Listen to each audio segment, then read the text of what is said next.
Pero te ofrezco vino. Vino. Ya. Un poquito, que le estamos dando al cactus un poquito de vino. Pobre cactus, pero así indica nuestra religión. Escena 1 del podcast, te voy a matar, estoy diciendo. No se ve, no hay imagen aquí, pero les juro que la mirada está surgiendo. No, en realidad nos reunimos simplemente para hablar un poco de ecología.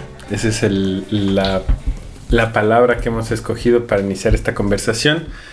Y lo hemos puesto en un ambiente relajado, de bromas. Y por eso le he dado de beber al cactus. Pero, en realidad, sí, digamos, un poco de seriedad en la broma. Y... Ok, que no golpee la mesa, está todo bien. Por favor. Registrado, sí, ya. Voy a mover mis asuntos por acá. Y yo solo quiero lanzar una cosa. Que muchas veces pensamos como que el ser humano, algo que se mueve, algo que duerme, descansa, come, y el fondo quieto, el espacio quieto, como que el mundo no se moviera, ¿no? Pero basta salir al lago más cercano para darse cuenta de que todo se está moviendo todo el tiempo, ¿no? Todo se está moviendo todo el tiempo y todo está en relación con algo más. Tengo la sensación de que no todo con todo al mismo tiempo, pero siempre hay como hay relaciones. Entonces como algo así. Yo voy a ser muy básica, ¿ya? Quisiera saber qué es ecología, porque todavía no estoy entendiendo muy bien y trabajamos en estudios socioecológicos y no sé qué realmente significa. Gracias por el locoto. Bien. A ver, en los términos griegos es el estudio de la casa. Así, oikos es casa y logía es estudio, ¿no? Entonces, se estudia la casa y la casa es donde todos vivimos, es lo que decía Mar. Como el fondo de nuestra casa también es importante porque tiene nuestro salero, nuestro sillón, aparte de nuestra mamá y de nuestro hermano. Entonces, estudiar la casa es entender todas las relaciones que pueden haber aparte de las relaciones humano-humano. Y es súper bonito pensar en la casa como el planeta, ¿no? Sí, exacto. Sí, eso dicen siempre, ¿no? Como la biosfera, o sea, todo el globo terráqueo es la casa grande. Y ahí como cada quien va a ver las interacciones. En nuestro caso, como hacemos por el momento investigación, estudiamos relaciones diferentes. Y yo, en este caso, por ejemplo, hoy día quería contarles sobre la relación que existe entre una abeja y la agricultura. Por ejemplo, eso es lo que ahorita estoy haciendo en mi vida, digamos. O sea, la abeja tiene su casa en un campo agrícola. Sí, en el que nosotros estamos haciendo actividades. Entonces, en realidad, lo que estoy estudiando es la relación entre el humano y la abeja. Desde adolescente, así que escucho como ese tipo de profesiones extrañas, ¿no? Donde hay gente que persigue ratones, serpientes, animales en la noche, y tú persigues abejas. O no sé. Pero son bonitas las abejas, ¿no? Yo también las persigo. Pican, son amarillas, no las ves. No, a mí me gustan. Las avispas no me gustan. No todas pican, ahí está la clave también. O sea, yo estudio unas abejas que son abejas sin aguijón. Entonces son abejas del nuevo, bueno, del trópico en realidad, porque también hay en África, pero, y supongo que en Asia también, pero lo que yo hago es ver otro tipo de abejas, no la abeja típica que nos pintan, ¿no ven? El pote de abeja así, diré, de miel, con su poto así redondo y su colita así que pincha, ¿no? Amarillo, negro, sí. Las que yo estudio, por ejemplo, son de 3 colores diferentes. Una es esa, la europea, que es la Apis mellifera, justamente. Apis mellifera es famosa, ¿no? Es la europea, la de aquí. Europea. Y en las comunidades donde trabajábamos le decían en una extranjera, porque no viene de ahí. Y la otra no me acuerdo, pero a ver si me acuerdo les digo. Pero la otra abejita del otro color ya es negra que parece una mosquita, así, que se llama suro, que más es como especialista de árboles, o sea, vive en árboles. Y la tercera es una flaquita, larguita, así que parece avispita, pero no es, y tiene su potito delgadito y no tiene aguijón, igual. Y esa le dicen en una comunidad señorita y en la otra yatey. Esta señorita es una de las comercialmente más importantes en las abejas de Bolivia. O sea, ahí se producen en cajas igual. Comercialmente. Es cara su miel porque dice que es medicinal. Mucha gente la usa para ponerse en los ojos, pero bueno, ese tipo de cosas creo que las están ya probando porque en Argentina y en Paraguay esta abejita es así súper comercial. Pero también estamos con esa abejita que no es tan comercial, que es la suro, la gordita, una gordita negrita. Y esa, por ejemplo, solo vive en árboles. En cambio, la señorita es más adaptable. Es como así como una paloma de las abejitas. Puede vivir en diferentes casas, digamos. Hasta en baldes la ponen así, en baldes, así.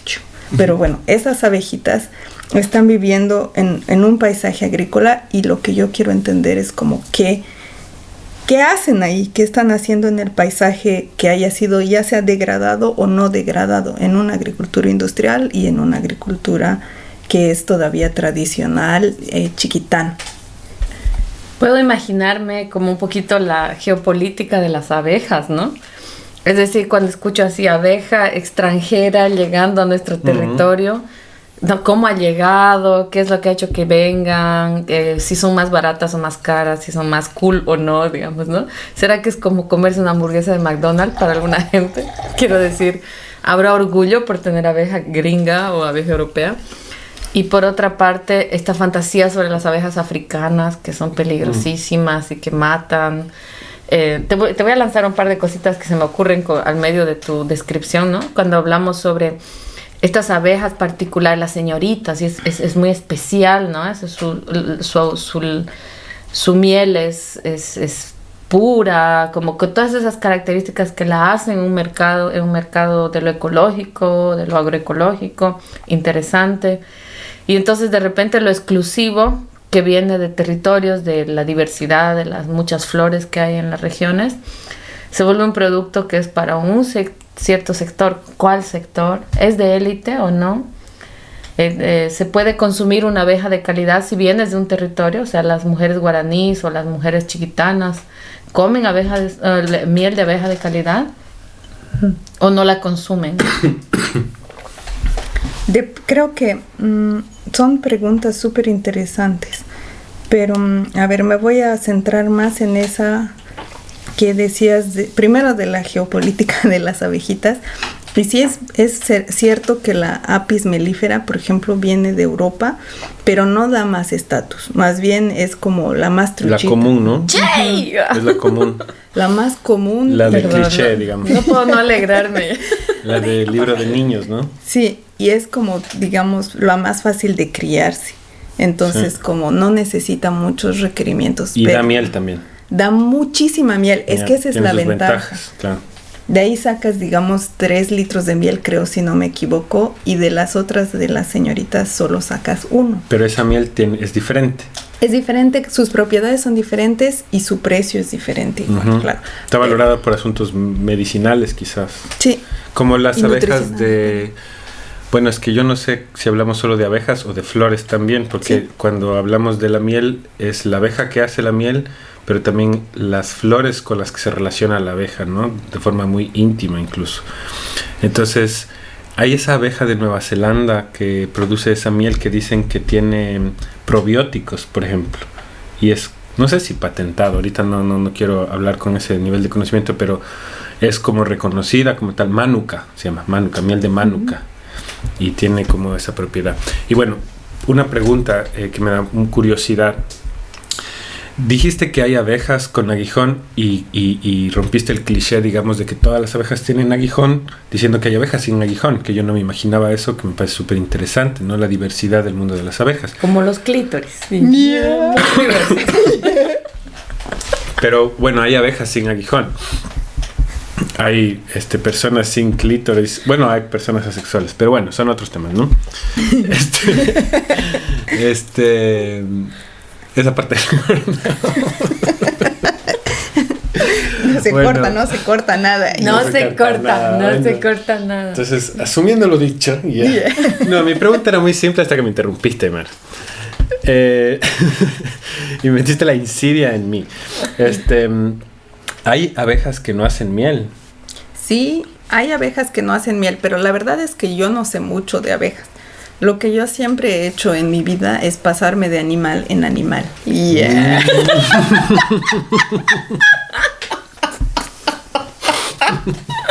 Discúlpame, pero no puedo mirarte con los mismos ojos a partir de eso. Bueno, no estoy haciendo una broma. Yeah. Sí. Bueno, pero sí suena a que cambio de chico puro pelotudo. Yeah. Pero bueno, Arthur no. Yeah, tú eres una buena persona. Por si acaso es quien nos edita los Pero programas. además Podemos perder el editor. Además siempre decimos con el momento. Artur que sí somos animales y cuando Claro, él me somos. hace un chiste así yo, somos pues, ¿qué cosa te crees más que el mono? Yeah. Pero bueno, en fin, siempre me he cambiado de animales porque nunca he estudiado solo abejas, entonces no sabría decir. Solo sé que de estas 3 abejitas, digamos, Ujú.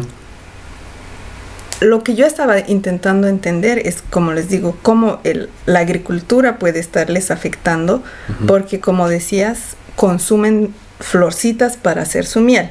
Entonces, yo lo que quería saber es, ¿qué le hace la agricultura a la estructura del paisaje? O sea, es decir, a las flores que puedan Que estar están ahí. disponibles. Ajá. Y iba a ver qué flores habían, primero, y segundo, iba a ver qué hacían las abejas. Ujú. Entonces yo lo que hacía era como barrerle sus patitas y les robaba su polen. Entonces, sí, ¿Puedo preguntar algo? sí, tomen locoto, Ya. por favor. A ver, antes puedes darnos un poquito de contexto sobre tus comunidades, donde trabajas, no sé, el tipo de bosque que se encuentra y, no sé, contexto ecológico por ahí, como si tienes comunidades con, no sé, más diversidad de plantas, menos, más industriales y todo eso para entender tal vez mejor. Sí, cierto. Y además, otra vez ahí volvemos a la historia de la casa. Son 2 comunidades. Una que está en el núcleo de la agroindustria de Bolivia, que es en el municipio de San Julián, y la otra ¿En qué departamento? en Santa Cruz de la Sierra, Ujú. ¿cómo es? Oeste, al Oriente de oeste, Bolivia. sí, Ujú. de Bolivia. Y la otra es ya terminando la zona agroindustrial, el núcleo agroindustrial, está la frontera agroindustrial. Y esa frontera está avanzando, pero esta comunidad todavía no está dentro del núcleo agroindustrial. Entonces está avanzando la agroindustria, pero no le ha llegado todavía. Entonces es considerada como una comunidad de agricultura tradicional, digamos. Y ahí es el segundo sitio. Entonces son 2 sitios contrastantes para ver si el contraste hace que puedan salir las diferencias en términos de vegetación y de las bolitas de polen que hemos sacado de las patitas. Ahí luego el polen se lo diluía, digamos, y íbamos viendo qué especies habían, pero yo no sé muy bien de polen. Era una bióloga boliviana que ha realizado esto, la Alexandria Sarabia, que es experta en granos de polen. Quiero como que pongamos en un mapa así rápidamente lo que estamos hablando, porque son un montón de informaciones muy, muy interesantes, ¿no? Entonces, las abejas necesitan flores para hacer su miel. Uh-huh. Y donde tú estuviste, tú estudiaste 3 tipos de abejas. Esos 3 tipos de abejas hacen su miel. La una es la señorita, la otra es la apis mellifera, la común, y otra más, ¿verdad? Que está más en los Suro. árboles. ¿Cómo? Suro. Suro. Entonces tú fuiste donde esas abejitas y de sus patas retiraste el polen que habían colectado durante su día de trabajo. Uh-huh. ¿Qué tipo de flores se encontraban en estos paisajes que nos describes como semi-industriales? Y luego, si puedes, nos cuentas qué significa que un paisaje sea semi-industrial, no sé, usaste varios términos ahí. Sí, o sea, es como, a ver, la agroindustria va creciendo, ¿no ves? De un núcleo, y lo interesante de ese núcleo de San Julián es que he encontrado un documento de la USAID del 70 y algo, el 60 y algo, que ellos han decidido instalar un núcleo agroindustrial ahí y financiarlo para que pueda abrirse la carretera que va a través de toda América Latina. ¿Cómo se llama esa carretera? La Panamericana. Esa. Entonces ellos para Bolivia, para abrir el camino en Bolivia, han instalado varios núcleos y uno de esos era en San Julián. Entonces a partir de eso dice que ha ido creciendo. Y eso es desarrollar monocultivo de soya, digamos. Esa es la idea de monocultivo de soya. Y de ahí en la frontera de la agroindustria, que es lo que va creciendo, así el área que se expande de los cultivos de soya, está la parte que está en la frontera. Entonces no es todavía parte, pero ya está, digamos... Es una zona intermedia. Y es asumido que se va a transformar. O sea, no hay vuelta atrás. Todos dicen, en 3 años es convertido. Dato importante, voy a conectar con eso. Los últimos 20 días en Bolivia estamos en un conflicto severo porque no hay dólares. El gobierno está en una crisis y una de las cuestiones que sale a flote es hay que ampliar la frontera agrícola porque el sector agroindustrial se convierte entre aspas como en el aliado. Sabemos de que buena parte de sus dineros están yendo a bancos en el extranjero, ¿no? Que los dólares no están volviendo al país, pero dicen, ok, hay que fortalecer la industria a largo plazo, pero en este momento es un país de extractivismo y la agricultura es extractivismo, ¿no? Porque son materias primas, pero estás extrayendo en esto que hablamos de la monocultura y creo que ahí podemos conectar mucho con las dinámicas ecológicas y las abejas. Y el fortalecimiento de la palma aceitera es un boom en Bolivia ahora. Entonces ya no solo hablamos de soya, están presionando para la aprobación de nuevas variedades de transgénicos en la soya. Están presionando para legalizar la inserción de transgénicos en el maíz. Entonces, es una dinámica, como tú dices, que no tiene freno, no solo por un fenómeno del pasado con la geopolítica, porque tener a las ONGs en nuestros países no es porque están ayudando. ¿Te refieres a USAID? Sí. Ese es como, de nuevo, para juntar esos elementos también en el mapa. Entonces, en esa situación que está pasando en Bolivia, por lo que entiendo, están talando los bosques y las selvas en el oriente del país para darle paso al monocultivo de soya, monocultivo de maíz, o sea, plantaciones extensivas de la misma especie, solo maíz, solo soya. Ahí quisiera hacer una pregunta cruzada.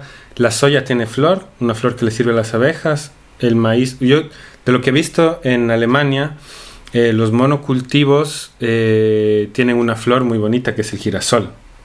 O la canola también es otro monocultivo que hace los campos amarillos, ¿no? Ese tipo de flores sirven a las abejas, es una buena comida para ellas, para su miel.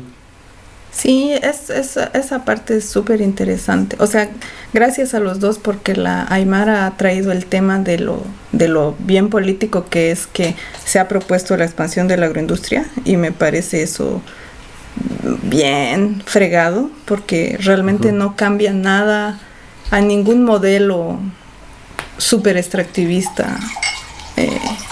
La idea de extender el monocultivo. Salud. No era pis por si acaso. Importante aclarar. Rica orina. Zika orina. Infalible. Remedio infalible de la abuela. No era una publicidad de orinoterapia. Además, claro, empezó a salir de a poquito. Ya. Que nos invite orina otro con vasito. próstata. Oye, sí o sí les tienen que... bueno. Es muy importante lo que estamos diciendo. O sea, es que cuando podemos entender, de verdad, nos podemos entender cómo las abejas pueden coexistir con el agronegocio, hasta puede ser un buen pretexto para el agronegocio. Sí, pero a mí no. me parece súper complicado eso. Sí, pero no, porque justo a eso quiero ir con los resultados, porque lo que yo quería probar era como que realmente si les trayera un beneficio positivo o negativo a las abejas. Entonces lo que hemos visto es que En la agricultura industrial sí hay muchas plantas, muchas especies de plantas disponibles para las que las abejas las visiten, pero en la segunda comunidad hay más, digamos, primero que nada. Luego, lo que hemos visto es que las abejas de la comunidad agroindustrial están visitando muchas más plantas, muchas más especies, teniendo una especie a otra especie, digamos, papayas, toborochis, que es estos girasoles, soya, así, full especies, y las de la otra comunidad que no es agroindustrial están utilizando menos variedades de especies. ¿Y por qué puede ser ese fenómeno? Digamos, nosotros lo estamos tratando de explicar como cuando las abejas están en un ambiente en el que no hay los recursos que son de buena calidad, que les dan lo suficiente de nutrientes que necesitan sí o sí ir a buscar más especies de plantas. Tienen que hacer eso, tienen que buscar, o sea, como girasol y no me llena así, o no le llena a mis zánganos, a mis hijos, a toda su colonia, ¿no? Entonces tienen que ir a otra especie e intentar buscar, traer más nutrientes. En cambio, en la comunidad en la que hay más plantas y realmente hay más árboles, hay árboles locales, ¿sí? Las abejas tienen que hacer menos esfuerzo, porque visitan un toborochi que está floreciendo a 1000 y ya están. O sea, la calidad de su trabajo es mejor. Tal vez no la calidad de su trabajo, pero su fitness, que le dicen así en ecología, como que su capacidad de sobrevivir y reproducirse va a ser más fácil, porque tienen los nutrientes que necesitan. Entonces, como que se puede ver esas diferencias.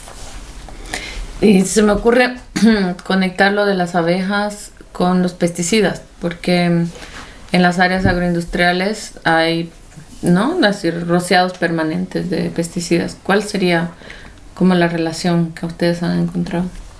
Hay una chica que está haciendo justo un estudio sobre eso, una paseña, que está viendo cómo afecta a la calidad de la miel, y parece que primero que nada afecta a la calidad para nosotros, para los humanos. O sea, no debería ser vendida esa miel que está viniendo de sistemas agroindustriales así nomás, porque cualquier persona agarra y vende, pero tiene ingredientes químicos como lo que decías que pueden dañar nuestra salud. Y obviamente sí, en Estados Unidos yo he leído algunas cosas que hay los perturbadores del cerebro, de los endocrinianos, pero para las abejas. O sea, las abejas las empieza a matar y se mueren toditas. Por eso en esa comunidad agroindustrial igual no hemos encontrado nada de abejas. O sea, era tan difícil encontrarlas porque yo creo que ya todas se han muerto. ¿Y has visto si hay efectos sobre los humanos del uso de pesticidas así en esta comunidad agroindustrial? Yo he visto gente que tenía tumores, pero eso no tengo un conteo de cuánta gente está enferma, pero sí he visto gente con enfermedades físicas, digamos. Y el agua la he visto súper llena de cajas de pesticidas, así, cosas feas. Claro, esas son flores tóxicas. Yo creo. Flores tóxicas que son vendidas en miel, que es para la salud. Como que no, este doble mensaje que está ahí presente también. No son las flores que son tóxicas, son los productos, ¿no?, que ponen, ¿no? ¿Y qué pasa con las flores? O sea, porque digamos de ahí venía ese pensamiento. ¿Qué pasa con las flores que son, digamos, producto de una agricultura agroindustrial? O sea, yo no las veo, yo no he visto nada extraño, solamente he visto que realmente lo que pasa en las comunidades agroindustriales es que hay mucha hierba, porque obviamente cortan toda la vegetación y lo primero que coloniza casi siempre en los ecosistemas son las hierbas. Sí producen mucha flor, pero primero deben estar igual contaminadas, eso no lo sé, pero yo creo. Y segundo, son de menor calidad, porque los árboles producen muchísimas flores que han crecido en un ambiente sano, digamos. también las hierbas, como dicen, las gramíneas no son polinizadas por abejas, usan el viento para polinizarse, para multiplicarse, entonces no son comida No para necesitan las abejas. Claro, importante eso, ¿no? ¿Qué pasa con las gramíneas y cómo, por ejemplo, los sistemas agroforestales hacen frente a las gramíneas progresivamente a partir de la incorporación de la diversidad en los territorios, ¿no? Que de repente De tienes los un árboles árbol, de flores. claro, tienes un árbol de café o de cacao en cualquier sistema agroforestal que surja, o de copoazú, ¿no? Y poco a poco la sombra va haciendo desaparecer la gramínea, o con el plátano o con la papaya. Pero esa dinámica así de tomarle el territorio a la gramínea es algo que se planteaba la Silvia Rivera en un momento, ¿no? Como el pasto te recuerda tanto a la colonización. Lo que tú planteas es algo distinto. Lo que yo estoy entendiendo a partir de esta experiencia con las abejas es la cuestión de la monocultura es irreversible en muchas regiones, ¿no? O sea, como que no se puede pensar que el norte integrado de Santa Cruz va a dejar de ser monocultura en este momento, ¿sí? Pero la combinación de esas regiones de monocultura con bosques sí puede entrar de vuelta a las abejas. Puede ser, pero la verdad no sé a qué punto, y supongo que es un buen tema de estudio porque, o sea, en Santa Cruz su idea es de hacer como aquí en Europa, ¿no? Así hacen monocultivos muy extensivos y le ponen unos bordes de 50 metros de ancho de bosque. Hacen monocultivo pero con un 50 metros de bosque.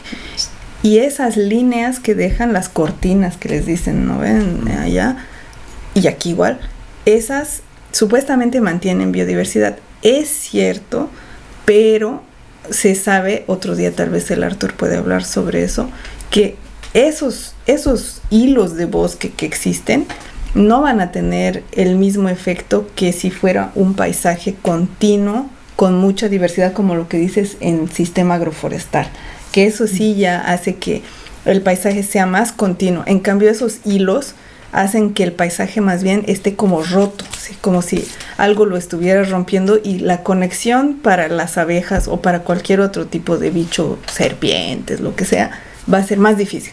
Sí.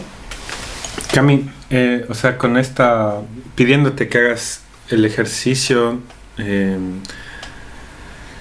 de pensar esas abejas que tú has estudiado en su casa, ¿no? O sea, como para volver un poco al tema de la ecología, porque lo que tú investigas es un sistema de relaciones particular donde se nota muy claramente la afectación de los humanos capitalistas o de las plantaciones. Pero finalmente estudias una forma de relación entre la abeja y su casa. Eso estábamos diciendo, no es la ecología. Entonces, si lo tendrías que poner en términos metafóricos de la casa, del espacio donde habitamos, ¿qué es lo que está pasando con esas abejas? ¿Qué es lo que tú has podido ver? Que su casa está así medio destruida. Se van a la casa del vecino. Ya, para poder comer. Obvio, no Seguro les que alcanza sí. a la casa de su propia casa, se van donde el vecino. Yo Sí. creo que sí mucho, y sabes, lo más interesante es que literalmente dice eso la gente de las comunidades. Dice, como ya no, bueno, de esa comunidad, como ya no tenemos monte, lo que hacemos es ir secretamente a los montes de las empresas. Porque las empresas agroindustriales lo que hacen es justamente tener esos 50 metros de cortina. Y ellos dicen, las empresas hacen bien, ellos al menos mantienen sus cortinas. Pero claro, las empresas tienen, digamos, miles de hectáreas y ellos solo tienen 30. Obviamente Claro. van a convertir todo porque tienen un terreno chiquitito para hacer lo que tengan que hacer. Pero bueno, sí se van a la casa del vecino para terminar la idea. Jefe. Y sabes, tal vez puedes decir otra vez la pregunta. ¿Sabes por qué esas empresas industriales dejan esta parte del bosque? ¿Hay una idea o algo? Tenía la ¿Están misma- pagados por eso o solo lo hacen pues porque realmente saben que si cortan todos los árboles todo se va a caer, digamos, por el ecosistema? ¿O hay una razón como pública o conocida? ¿Por qué es que las empresas están dejando sus franjas de bosque? No sé, porque realmente no he tenido contacto con la gente que tiene agroindustria grande. Aquí se están queriendo chasquear y no sé, pero tal vez es una reglamentación, pero ellos están formados a eso es lo que yo entiendo. La ley de bosques obliga, porque es así, tanto como en el proceso de deforestación, tú tienes que, si tienes un área completa de bosques, tú tienes que, como máximo, un porcentaje para deforestar, pero si esa área ya está deforestada, estos corredores son los que protegen para que el viento no aumente la desertificación. Entonces, si no se cumple esa regulación, las empresas tienen consecuencias. Ese es el asunto. Para no pagar multas. Sí, para evitarse las multas, pero hay algunos casos donde ni siquiera necesitan evitarse las multas porque ya tienen sus acuerdos con los municipios o con las gobernaciones. O sea, que como que depende, ¿no? Mucho del afán. Yo tenía una pregunta muy similar a la que hizo Arthur, porque pensaba en este relato que he escuchado, que creo que todos hemos escuchado, sobre qué pasaría si las abejas se extinguen. ¿No? ¿Qué pasaría si las abejas se extinguen? Porque son responsables de la polinización de un montón de las plantas que producen los alimentos que los humanos consumen. Entonces, si las abejas se extinguen, como que una gran cantidad, me acuerdo que los tomates, por ejemplo, decían, bueno, no sé, muchas especies dejarían de tener suficientes polinizadores, que ese es un trabajo que las abejas hacen para el bien del cosmos. Entonces, en ese sentido pensaba lo de las cortinas, puede ser como una especie de síntoma de darse cuenta que si dejan todo morir, entonces morirá todo, en efecto, ¿no? Pero entonces que hay que dejar un pequeño espacio de vida, no sé, es una imagen bien tétrica la que les voy a decir, pero me recuerda un poco la Matrix, cuando el cuerpo humano es reducido a una cosa que da energía en una célula, o sea, como que hay que dejar vivo un poquito para que siga la reproducción global del sistema, ¿no? Mientras en realidad eso ya no es vida, ¿no? Esas cortinas no son bosque, o sea. Sí, me acuerdo de Mar aquí haciendo de polinizadora en nuestra casa, sacudiendo las flores de los tomates para que algo ocurra. Sí. Entonces, pero no, es un poco desde el sarcasmo que estoy planteando el ejemplo, pero es que la humanidad no se va a poder hacer cargo de aquello que es de la dinámica de la diversidad, ¿no? Eso bueno. Fun fact, hay un ejemplo muy famoso que creo que es, no sé dónde, en China, que han convertido drones para hacer la polinización porque las abejas han desaparecido de este lugar. Entonces es súper como económicamente hablante es caro de construir drones solo para reemplazar algo que la naturaleza nos da, digamos. Es como la novia de Elon Musk. ¿Para qué el erotismo si está la bicha ahí obedeciendo todo lo que él quiera en su deseo? Sí, bueno, entrando en el terreno de las teorías de la conspiración, o no todavía. Tal vez es un sumiso. No todavía, digamos, un pasito así donde ya ves que puede volverse bizarro, pero digamos da para investigar. Monsanto con patentes de drones también. Claro, para polinizar. Este business, ¿no? Claro. No sé, puede ser, digamos. No les des ideas. Sí, pueden escucharnos. Sí. El otro día el Arthur me dice, quisiera vender huacatayas aquí, así. Y alguien vendiendo huacatayas en esa fiesta, pues, de Bolivia. El poder de invocar. Claro, pero es que justo estabas compitiendo con las máster de la comercialización. Sí. O sea, cualquier idea que se les surja a una en la cabeza, ya está realizada. Hasta las abejas andinas les ganan a las amazónicas, de verdad. Esa apis mellifera. La apis mellifera con la andinos mellifera. Dale. Sí. Solo algo, pero tal vez que a mí puedes decirlo, pero cuando estamos hablando de polinizadores, no solo hay abejas, es muy importante pensar que abejas también es un grupo de animales, hay no sé cuántos miles o cientos de especies de abejas que tal vez no nos imaginemos de... Y no solo de abejas. Sino de exactamente, de incluso polinizadores hay mucho. Y mamíferos. ¿Cuáles? Por favor, quisiera saber así. Murciélagos. En el orquideario yo aprendí cómo con el dedito los humanos polinizan las orquídeas frotando las flores. Sí, sí, pero eso es porque ya no hay las abejotas, pues. No sé en dónde estábamos, pero Invéntate. sé... Ya.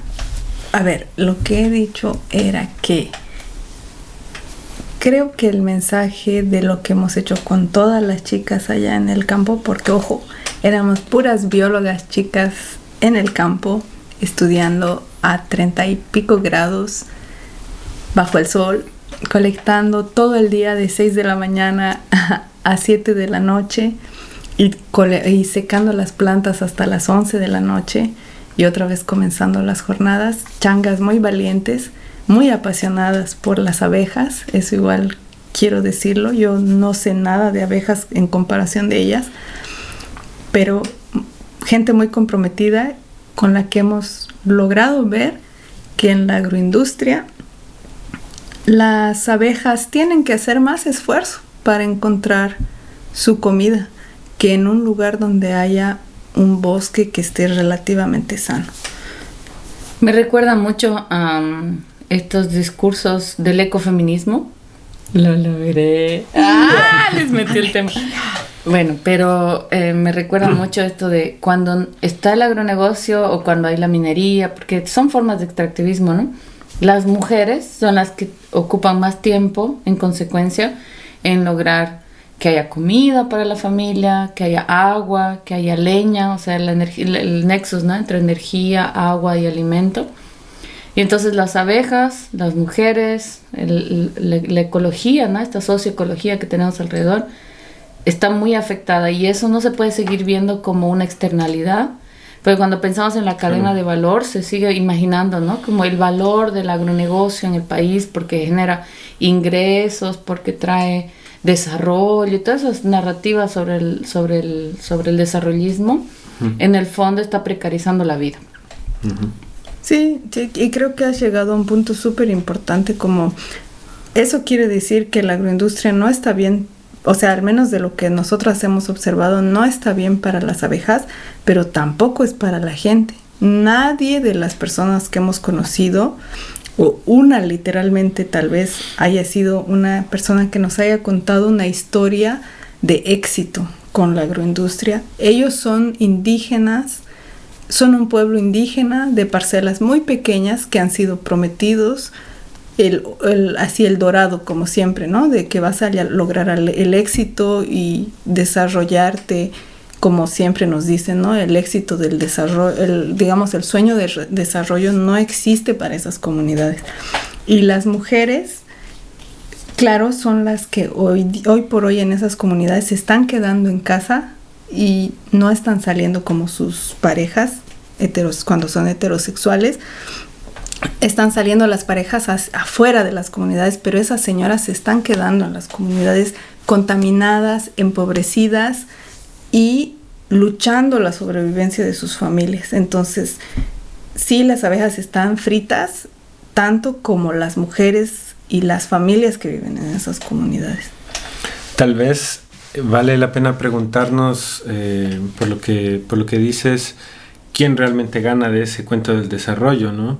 Y yo me imagino que algunas familias dueñas de territorios o dueñas de negocios sí se deben estar cumpliendo su sueño de desarrollo, ¿no? Desarrollándose ellas a costa de todos los sistemas de vida, a costa de las abejas, de las familias, que en el fondo las familias y las abejas se parecen más en eso de ser cooperativas, de tratar de adaptarse a su ambiente, de luchar contra las dificultades, que aquellos que realmente cooptan el valor económico de lo que está pasando ahí y de los proyectos de civilización y de progreso y de lo que tú has dicho increíblemente del dorado, ¿no?, de esa quimera del desarrollo, que, y quizá ahí salto a otro tema, lamentablemente sigue siendo una de las partes fundantes de la izquierda latinoamericana, ¿no? Y entonces ahí sí hay que abrirse bastantes preguntas. ¿Y tú qué dices? Yo estaba pensando en esto del tour tóxico, que hemos conocido una experiencia a través de un libro gráfico de visitas a regiones afectadas por el extractivismo en Ecuador. y pensaba, ¿qué tour tóxico tendríamos en la región de la Chiquitanía? Entonces creo que el tour tóxico de la Chiquitanía ni siquiera empieza en la Chiquitanía. Quería contar una anécdota. Cuando hice la tesis de doctorado en el Chaco está un poco más abajo de la Chiquitanía, y había como una afectación muy grave de langostas. Una plaga. Sí, era una plaga que llegó, nunca se sabe de dónde empieza la plaga de langostas porque no tiene un origen específico, pero ellas van volando. Y en la comunidad yatirenda donde hacía la tesis, justo en el momento en que estábamos allá, hicieron avionetas, empezaron a tirar pesticida en la comunidad, pero a todo el mundo, ¿no? Tiraron pesticida a las casas, a los niños, a las niñas. Y había muchos niños con alergia. ¿Y por qué tiraban en esa zona? Porque las langostas son, para contarles a quienes esté escuchando, son unos insectos enormes, no los puedes matar, son más del tamaño de tu mano, y dejan sus huevos en la tierra, entonces se multiplican y se comen todo, se comen el maíz. Entonces, la cuestión de las langostas no era para defender al Chaco de las langostas, eso ya estaba perdido, se iban a comer el maíz. Era para frenar que las langostas no lleguen a tu región donde hiciste la investigación. O sea, el norte integrado de Santa Cruz invierte dinero poniendo pesticidas en el sur de Santa Cruz para frenar los efectos negativos de la monocultura. No me hinches. Qué interesante. Qué fuerte. Cami, tal vez puedes decir también que no solo son una cuestión de abejas y de humanos, pero también de toda la biodiversidad que sufre mucho de la agroindustria, ¿no? Porque cortan bosques y todo eso, ¿no? Sí, o sea, siempre como ecólogos o ecólogas creo que tomamos una especie que nos cuenta una historia, porque necesitamos contar una historia. En mi caso me ha tocado las abejas, pero todas las personas que son biólogas podrían contar una historia de otro organismo, otra especie que está también ahí conviviendo con nosotras en la vida, ¿no? Eso también es algo que como que recién he aprendido en el doctorado, como creo que necesitamos las biólogas ser más como cuestionar las raíces de los problemas más allá de solo lo que observamos, así como especie A hace cosa B, digamos. Totalmente, porque en todas partes pasa eso. Digamos, existe una cantidad impresionante de naturalezas en este planeta. Y en todas ellas existe más o menos diversidad, pero en todas ellas existe una forma de evolución entre materiales, vida que continúa, y en todas partes va a haber algo interesante, y como tú dices, algo muy bonito, una historia que contar, de seres que siguen existiendo, o sea, que existen, que tienen una experiencia de este mundo, y por eso merece que una historia sea contada, ¿no? Y hay como una situación global en donde para cualquier lado que nos vayamos a mirar, está metido mucho el ser humano capitalista, a través de los residuos de su civilización, a través de la contaminación, a través de lo tóxico, a través de lo plástico, a través o sea, el microplástico está por todas partes también, incluso en microbiología es encontrar plástico en especies de peces que viven dentro del océano súper profundos, lo hemos contaminado todo. Y alguna vez en la época de pandemia recordábamos la obra de arte contemporánea que nos imaginábamos nosotros que estuvimos encerrados en pandemia. Era una obra de la naturaleza prístina, romántica, con una mascarilla, con una máscara de gas, o sea, como en el sitio más natural que te podías imaginar había una mascarilla botada, porque esas mascarillas se compraron y se vendieron por millones de millones, ese plástico para curarse de las bacterias, ¿no? de los virus, en fin. Y eso, completamente. Abeja como resistencia también, porque recuerdo la experiencia de Probioma en el norte integrado, en San Pedro, que es un municipio donde se dedican a la soya, y habían algunas iniciativas de hacer una transición hacia una soya no transgénica y que esté incorporada en sistemas integrales, ¿no? Regenerativos, agroecológicos.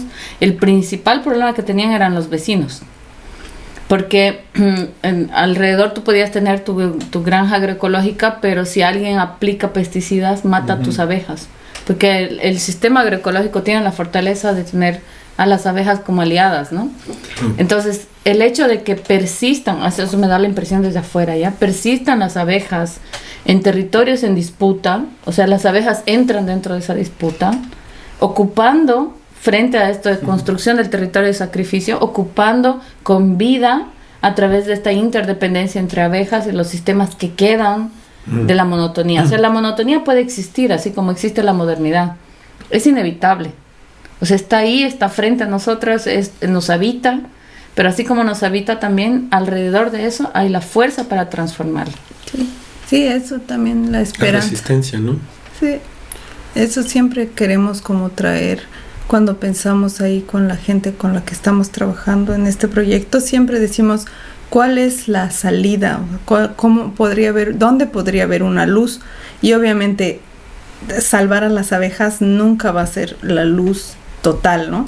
Porque hay miles de otras especies que están siendo afectadas. Entonces la casa realmente grande, la que nos contiene a todas y todos ahí, más allá de las abejas o los humanos, la que contiene a las serpientes, la que contiene a los pumas, a los jaguares, a todos los bichos que vivimos en este mundo, está siendo destrozada. Entonces, totalmente siento que de alguna forma volvemos al inicio, en el que vemos que la casa no es ese espacio vacío, muerte o inerte, donde solo es protagonista la abeja o el humano o solo un ser, sino que lo que realmente importa, lo que hace la casa, es la interdependencia entre diferentes, ¿no? Una cantidad de seres diversos creciendo todos en relaciones diversas, y cuando alguno de ellos toma demasiado protagonismo y sobre todo demasiado poder y demasiada desigualdad y lo impulsa un espíritu de creerse diferente de lo otro, en lugar de reunirse con eso, terminamos en esa situación que le llamamos antropoceno, que le llamamos siglo XXI, donde vamos viendo en los territorios específicos cómo se dan esas resistencias de las abejas frente a la maquinaria desbordada de la generación de ganancia, que no hace ganar a nadie, o sea, que no sea quienes son dueños de la cuestión. Y son temas que yo creo son profundamente ecosociales, sería una forma de decirlo. Otra forma de decirlo serían muy, muy cultivados, es decir, muy naturales y culturales, ¿no? Muy sembrados, muy crecidos, muy desarrollados en esta historia colectiva entre especies diferentes. Y por eso sería súper bueno que nos escuchen en este podcast más adelante, porque ese tipo de temas nos interesan. Romper esa barrera, ese muro que parece infranqueable, darle, digamos, con nuestras palabras un poco a martillazos hasta que se rompa entre lo natural, lo social, lo cultural, lo político, lo geológico, lo térmico, todo lo que compone nuestra existencia, ¿no? Y para que nos hagan, por favor, like a los videos, a los audios, háganos likes para que no dependamos de YouTube y que nuestras interdependencias sean en relación a tú que nos estás escuchando, ¿no? Y que tengamos la chance de poder seguir poniendo aquí creciendo palabras más plurales en esta comunidad virtual. es verdad que ya estamos con lo que todavía no están aquí, los fantasmas del YouTube. Muy bien, muchas gracias, Cami. Cami genial. Nos ha contado de las abejas. Dios mío, cuántas por el aguante. A la madre, sí. A la madre por el aguante. El Arthur. Chao. El Inti que está súper lejos, pero nos escucha. Y al Arthur que está ahí grabando. El Arthur. Bueno. Muchas gracias.